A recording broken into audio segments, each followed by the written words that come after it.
Today, Europe's enormously diverse food culture is under threat. An overproducing industrialized model is favored and heavily subsidized by current EU policies.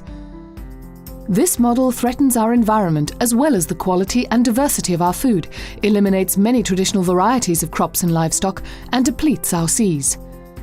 Here are the top 7 objectives for protecting our health, food culture, and the environment. 1. Pesticides-free agriculture. Widely used in conventional farming, synthetic pesticides are sold by the agrochemical industry to protect plants against pests. Their use, however, involves high risks for human and animal health and destroys soil fertility. 2. Promote local production and consumption models. Agriculture is responsible for more than 30% of greenhouse gas emissions on a global scale. To promote healthy, sustainable food, we must reconnect with local food systems. By consuming locally, we don't only reduce the environmental footprint and the overall cost for transport and middlemen, but we also support job creation in rural areas. 3. Respect environmental limits. Agriculture plays an increasingly important role in the sustainable management of natural resources. Soil is both affected by and contributes to global warming.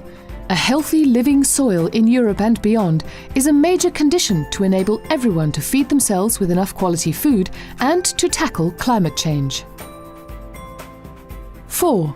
Support fair trade and prices. Free trade agreements like TTIP with the US, CETA with Canada, and Mercosur with Latin America pose a significant threat to the EU's agricultural and employment markets. Such agreements should not lead to unfair competition for small farms, nor undermine local economies or impact the quality of our food standards. 5. Stop genetically modified organisms. GMOs are currently regulated at the EU level. Producers looking to cultivate or market GMO-containing food need to apply for an authorization to the European Commission, and their product undergoes an assessment by the European Food Safety Authority. However, GMOs do not fundamentally give any advantage to consumers. They are not healthier, nor are they cheaper. In fact, we currently don't know the long-term effects of these organisms on our health or the environment, but we do know that they make farmers financially dependent on specific products, seeds and pesticides that belong to a handful of agrochemical industries. Since most EU citizens are against GMOs, wouldn't it make sense to ban them? 6. Ensure sustainable farming and fishing. We need to ensure a food production system that does not overexploit natural resources. This can be done through organic farming, agroecological practices, and a fishery policy which minimizes the human impact on the environment. 7. Healthier food standards.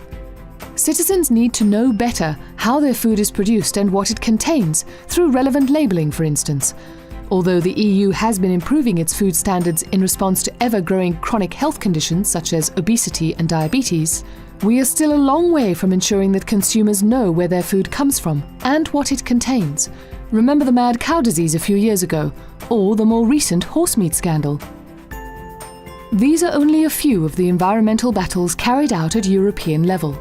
Policymakers play an important role, but change will not be possible without the actions of farmers, fishermen, distributors, or active citizens like you.